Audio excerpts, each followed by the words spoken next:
Olá pessoal, boa tarde. Continuando as nossas aulas em vídeo, vamos falar hoje sobre escrituração contábil. O que é escrituração contábil?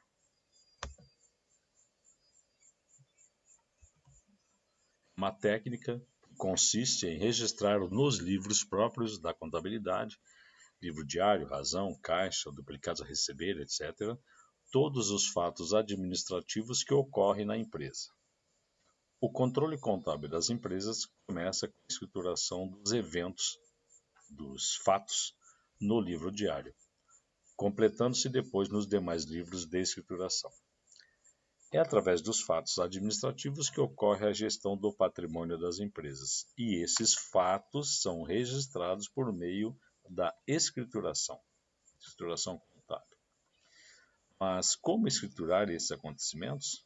Vamos inicialmente estudar onde escriturar os fatos administrativos, os fatos contábeis, para depois aprender como efetuar tais registros. Os livros utilizados na escrituração. Dos vários livros utilizados pelas empresas, vamos mencionar apenas os utilizados para a contabilização dos fatos administrativos. Os principais livros utilizados pela contabilidade são livro diário, livro razão, livro caixa, livro de contas correntes. O que é o livro diário? O diário é um livro obrigatório pela legislação comercial brasileira. Por ser obrigatório, o livro diário está sujeito às formalidades legais extrínsecas e intrínsecas. O que são formalidades extrínsecas ou externas? O livro diário deve ser encadernado com folhas numeradas em sequência tipograficamente, 1, 2, páginas 1, 2, 3, 4. Deve conter ainda os termos de abertura e de encerramento e ser submetido à autenticação do órgão competente, no caso, o Registro do Comércio, a Junta Comercial ou cartório do Registro Civil, dependendo da forma de constituição da empresa. Formalidades intrínsecas ou internas, o que deve conter dentro do livro. A escrituração do livro diário, deve ser completa em idioma e moedas nacionais, no caso em reais. Mesmo que tenha comprado alguma coisa em dólar, tem que converter em moeda nacional. Em forma mercantil, com individuação e clareza, né, por ordem cronológica de dia, mês e ano, sem intervalos, nem entrelinhas, borraduras, rasuras, emendas, transporte para as margens. Na realidade, esses intervalos em branco, entrelinhas, borraduras, rasuras, emendas, hoje não existe mais. Isso aqui era válido quando a contabilidade era manual, era manuscrito, né? Hoje, com a informatização, se você errar alguma coisa, você vai lá e corrige, então não aparece o erro. Tá? Ele é corrigido de forma automática, saldos de forma automática pelos sistemas, então não existe essa questão mais de borraduras. O livro diário tradicional pode ser substituído por fichas ou formulários contínuos em forma de sanfona, folhas soltas ou avulsas. Porém, a adoção desse sistema não exclui a empresa da obediência aos requisitos intrínsecos previstos na lei fiscal e comercial para o livro diário. Ele tem que obedecer essas mesmas exigências aqui para um livro diário. Aqui então temos um exemplo de um termo de abertura. O nome lá, livro diário, o número dele, número 1, 2, 3, o termo abertura, aí contém o presente livro, 49, né, e por extenso, páginas tipograficamente numeradas, compondo o livro diário número tal da empresa X, estabelecida na rua tal, na cidade, estado, com seu contrato arquivado na junta comercial, sob o número tal, em tal data, inscrito no CNPJ, tal. E a data aqui, do início do ano, 1º de janeiro de 2020, o nome e o CPF do administrador, a assinatura dele, o nome, o número do CRC e a assinatura do contador. No livro o livro diário, aqui um modelo, um exemplo, não é um modelo. O livro diário, então, é o primeiro livro que deve ser escriturado. Por isso, começamos com ele, passando posteriormente ao registro dos demais livros auxiliares.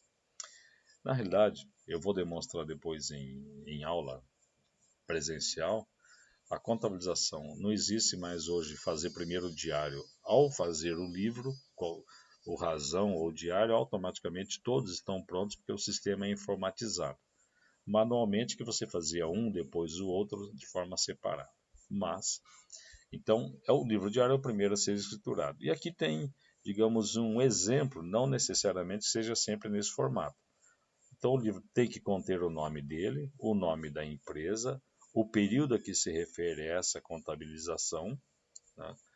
E o número da página. E aqui, uma coluna para a conta débito, a conta que está sendo debitada, para onde está entrando o dinheiro, a conta crédito, né, de onde se originou esse dinheiro, o dia, um histórico, né, o dia da operação, um breve histórico, que esse histórico o que diz? É um resumo do fato contábil que ocorreu. Então, pode fazer de uma forma resumida, desde que esclareça o movimento. Valor recebido referente à venda conforme nota fiscal número 1. Então, o dinheiro os R$ 1.800 que entrou no caixa é referente à venda de mercadorias do dia 2 com a nota fiscal número 1. No dia 3, foi feito um depósito bancário, então debitou a conta banco, saiu esse dinheiro do caixa, então credita a conta caixa, valor depositado no banco X, R$ 1.200. No dia 5, houve a compra de mercadorias a prazo. Então, eu vou colocar aqui fornecedores. A data da operação, um resumo, compra de mercadorias conforme nota fiscal número 25.478, 10.200. No dia 7, paga uma despesa de aluguel, então debita a despesa de aluguel, credita a caixa, paga o aluguel do mês de janeiro, R$ 300. No dia 10, compra mercadorias à vista com cheque. Então, debita mercadorias, credita o banco, porque o dinheiro saiu do banco, e aqui paga a nota fiscal, o documento que deu origem à compra, né? 14,57, é referente à compra de mercadorias, conforme cheque número 001. Então, eu sei que o dinheiro saiu do banco, 1870. Esse é um modelo, não necessariamente seja todos assim. Aqui um outro modelo, que começamos pela data, eu prefiro esse, na realidade. Tem a primeira coluna é a data, o histórico, a conta que foi debitada, a conta que foi creditada e o saldo, né? Aliás, esse é o livro razão. As mesmas operações que nós fizemos no livro diário, de forma automática, ele vem para o livro razão. O livro razão, ele demonstra todas as operações que ocorreram num determinado período de uma conta por conta. Por exemplo, aqui caixa tem as 3 operações que ocorreram naquele primeiro, lá no livro diário, naquele período. Enquanto que o livro diário demonstra, vou mostrar aqui para vocês, demonstra um movimento dia por dia, independente de qual conta ele está movimentando, ele aparece aqui diariamente, por isso é livro diário. Independente se é caixa, banco, não importa isso, ele registra a operação dia por dia. Já no livro razão, ele demonstra todas as operações que ocorreram separado por conta. Conta caixa listaria, se tem 10 operações aqui, vai listar as 10 operações que ocorreram naquele mês. A conta receita com vendas vai listar todas as operações que ocorreram. Banco conta movimento, mesma coisa. Então o livro razão, você tira o razão, eu quero razão da conta banco. Eu vou lá e imprimo só esta ficha, ou pego só esta ficha. Eu quero saber as operações, o meu estoque de mercadorias, o que aconteceu no mês. Teve uma compra aqui no estoque. Depois eu tenho aqui uma outra compra, mas é à vista, a prazo. Foi pago, aqui foi a prazo, 10.200, né? E na conta fornecedores, então aqui debitei estoque e aqui creditei fornecedores pela compra de mercadorias a prazo. Então, nós temos o livro diário e o livro razão. Um registra diariamente as ocorrências, os fatos, independente de qual conta, e o livro razão lista essas mesmas operações, só que de forma separada, conta por conta. Ok? Então vamos falar um pouco da razão, que eu já mostrei o modelo. O Razão é um livro de grande utilidade para a contabilidade, porque registra o movimento de todas as contas. A escrituração do livro Razão passou a ser obrigatória a partir de 91, conforme o artigo 14 da Lei 8.218. Na contabilidade moderna, o Razão é escriturado em fichas. Antigamente, as contas eram registradas nas páginas de um livro chamado Razão, depois passaram a ser registradas em folhas ou fichas soltas. Hoje, estão na memória do computador, mas continuam com a mesma denominação, Razão. O importante é que, em cada conta, se mantém a história da sua movimentação, do componente do ativo, do passivo, do patrimônio líquido, a que se refere aquela operação. Depositou dinheiro no banco, então vai movimentar a conta caixa e o banco. Comprou mercadorias a prazo, vai debitar o ativo, creditar o passivo. Pagou uma despesa de aluguel, vai sair dinheiro do caixa no ativo e vai afetar o patrimônio líquido, etc. Utiliza-se contas separadas para representar cada tipo do elemento do ativo, do passivo e do patrimônio líquido. Cada uma dessas contas será distinguida das demais por sua denominação. Por exemplo, o dinheiro em mãos será representado pela conta caixa. Podemos também representar diversos elementos de características semelhantes em uma mesma conta, a qual receberá o nome que melhor represente aqueles elementos. Por exemplo, um conjunto formado por cadeiras, mesas, máquinas de escrever, registra-se numa conta denominada móveis e utensílios. Eu não preciso abrir uma conta para cadeira, outra conta para mesa, outra para máquina, outra para armário, e assim por diante. Todos esses elementos são de uso, móveis para a empresa utilizar na sua atividade, então a gente denomina isso de móveis e utensílios. Um conjunto de pequenas despesas também, sem necessidade de discriminação, receberia o nome de despesas diversas ou despesas gerais. Eu não vou abrir uma conta lá, tirei uma despesa com xerox, com fotocópia. Tem lá uma a cada 2, 3, 4 meses. Não vou abrir uma conta para despesas com xerox. Então, coloco lá despesas diversas. Tive uma pequena despesa lá de manutenção, 20, 30 reais. Troquei um cartucho de uma máquina, paguei 40 reais. Dependendo do valor e da repetição disso, não vale a pena ficar criando contas para cada um desses fatos. Então, agrupamos isso num grupo chamado despesas diversas ou despesas gerais. Se o volume dessas contas estiverem se elevando demasiadamente, aí a gente separa, por exemplo, se despesa com manutenção sempre tem manutenção, todo mês ocorre, abrimos uma conta para despesa com manutenção e tiramos ela das despesas gerais. A prática aconselha a numeração ou codificação das contas de forma racional e bem planificada. Nós vamos ver isso, ou vocês verão quando vocês fizerem uma pesquisa sobre o tema plano de contas, que a gente já falou sobre isso, está no plano de aula, no conteúdo programático, vocês farão uma pesquisa sobre plano de contas. Para simplificar as ilustrações, as explicações e a resolução dos problemas, utiliza-se uma representação gráfica de conta simples, que será denominada conta em T ou razonete. A gente fala razonete, este desenho aqui, e ela forma um T, ou simplesmente razonete. De um lado, sempre do lado esquerdo, vai o valor a débito, e do lado direito o valor que está sendo creditado nessa conta, e em cima o nome da conta. Falando em conta, mas continuando sobre escrituração, nós vimos que os fatos são registrados nos livros. Agora vamos ver como se faz essa escrituração. Então nós temos que falar um pouco do método das partidas dobradas. O método utilizado então para a escrituração dos fatos administrativos é o método das partidas dobradas, demonstrando o equilíbrio do patrimônio em razão desse equilíbrio, denomina-se balanço. A gente já viu isso no item anterior, nas aulas anteriores. Esse método, que é de uso universal, foi divulgado pelo frade franciscano Luca Pacioli no século XV, precisamente no ano de 1494.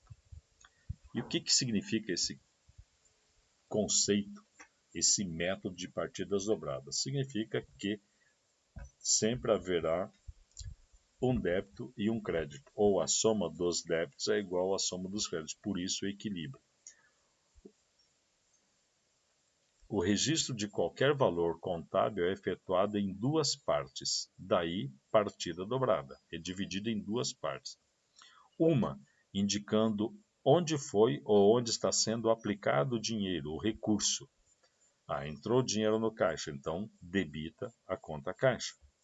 A outra identificando a origem desse recurso, ou seja, de onde veio o recurso. Foi uma venda de mercadorias à vista, então entrou dinheiro no caixa e creditou conta venda de mercadorias. O sistema de débito e crédito divulgado por Luca Pacioli foi uma convenção.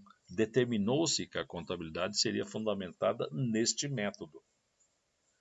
Vocês vão confundir um pouco com saldo devedor, saldo credor da conta bancária de vocês. Aqui é o inverso. Não há devedor, eu estou falando aqui que foi uma convenção. Podia ter sido o contrário, mas o Luca Pacioli, em 1494, quando divulgou esse método, convencionou-se que seria dessa forma: débito e crédito, o débito do lado esquerdo, o crédito do lado direito. Já vamos explicar o porquê disso. Não há devedor sem que haja credor, e não há credor sem que haja devedor, sendo que cada débito corresponde a um crédito de igual valor, ou a soma de um crédito, de um ou dois créditos, tem que ser igual à soma de dois ou mais créditos. O valor tem que fechar sempre no final. Aqui está uma foto do Luca Pacioli, um retrato de Luca Bartolomeo di Pacioli, um frade franciscano e célebre matemático italiano. É considerado o pai da contabilidade moderna por conta do seu pioneirismo no método das partidas dobradas. Luca Pacioli foi pintado por volta de 1460 e 1516. Representa o homem da ciência, sua mão repousando sobre a forma de suma, e a outra demonstrando o teorema de Euclides, por ser matemático. Publicou seu famoso livro Suma de Aritmética, Geometria, Proporcionalidade, uma coleção de conhecimentos de aritmética, geometria, proporção e proporcionalidade, conhecido apenas por Suma. Então este é o pai, nosso amigo Luca Pacioli. O método tradicional do ensino de conceitos de débito e de crédito. Então, nós temos aqui as contas, a natureza da conta, o saldo da conta, se ele aumenta ou diminui. Por exemplo, todas as contas do ativo são de natureza de saldo devedor. Existem algumas exceções que nós já vamos falar mais para frente. Mas as contas do ativo, por natureza, são de saldo devedor. Sempre são debitadas. Elas serão aumentadas com um novo débito. Depositei o dinheiro no banco, debitei o banco. Dia seguinte fiz um novo depósito, aumentei o saldo no meu banco, realizei um novo débito. E será diminuída com algum crédito. Saiu o dinheiro do caixa para pagar uma despesa. Debita a despesa, credita o caixa, diminuindo o seu valor. As contas do passivo são de natureza credora, serão aumentadas com um novo crédito e diminuídas com um novo débito. Tanto o passivo, o patrimônio líquido e as receitas têm a mesma característica. A natureza desse grupo de contas são todas de saldo credor, são aumentadas via novos créditos e diminuídas via novos débitos. E as contas de despesas seguem o mesmo princípio do ativo. São de natureza devedora, são aumentadas quando lançamos um valor a débito e são reduzidas, diminuídas em seu saldo quando efetuamos um crédito. A palavra débito, mas por que débito e por que crédito? A palavra débito vem do latim debis, pertencente a mim. São nossos direitos. Por essa razão, as contas de bens e direitos têm saldo devedor, porque são bens que pertencem a nós, pertencem à empresa. Débito. Já a palavra crédito, também do latim credo, confiança, acreditar, nossos fornecedores confiaram em nós, nos deram crédito. Por isso, o saldo dessas contas de dívidas é credora, crédito. É uma das explicações por que Luca Pacioli escolheu débito e crédito. Débito, porque pertence a nós. Se pertence a nós, são os nossos bens e direitos estão no ativo. Todas as contas do ativo são de saldo devedor. Já as pessoas para quem a empresa deve acreditaram, confiam na empresa, nos deram crédito, por isso nossas dívidas são de saldo credor. Se analisarmos do ponto de vista das origens, das fontes de recursos e das aplicações, o destino desses recursos, poderemos firmar melhor esse conceito de débito e de crédito. A empresa, quando constituída, recebe dos sócios ou dos seus investidores recursos que são aplicados no seu ativo, em bens e direitos. Portanto, passam a pertencer à empresa, são classificados como contas de natureza devedora. Esses mesmos recursos tiveram origem nos sócios ou de terceiros, que confiam na empresa, nos deram crédito. Nossas obrigações, portanto, são contas de natureza credora. Vamos ver aqui um exemplo. Aplicação de recursos, onde foi aplicado o recurso, o dinheiro, e a origem, de onde vieram esses recursos. Por exemplo, a conta caixa. Entrou 50 mil na conta caixa, foi debitado então 50 mil na conta caixa, débito. E foi realizado um crédito à conta capital lá no patrimônio líquido 50 mil. Na sequência, a empresa comprou mercadorias, aplicou recursos, aplicou dinheiro em mercadorias. Debitou então estoque ou mercadorias 25 mil. De onde saiu? De onde? Com que dinheiro ele usou? Ele tirou o dinheiro do caixa, então credita a conta caixa. Comprou mais mercadorias, 30 mil de mercadorias, entrou bens na empresa, debita mercadorias. Comprou a prazo, ele deve para quem? Para o fornecedor que emprestou o dinheiro para ele, em forma de mercadorias. Então, credita uma dívida na conta fornecedores. Na sequência, entrou mais 18 mil no caixa. Então, debita a conta caixa, aplicou o recurso em dinheiro no caixa. De onde vieram esses 18 mil? Referente a vendas à vista, 18 mil. Credita-se a conta vendas à vista, é de onde veio o recurso. Eu tenho aqui duplicatas a receber no meu ativo, é um direito que está lá, então foi aplicado o recurso na conta duplicatas a receber, que é um direito lá no ativo, 27 mil. De onde surgiu? De uma venda a prazo no valor de 27 mil. Nós vendemos mercadoria a prazo, então vamos creditar a receita com vendas de mercadoria, no caso 27 mil, do lado credor.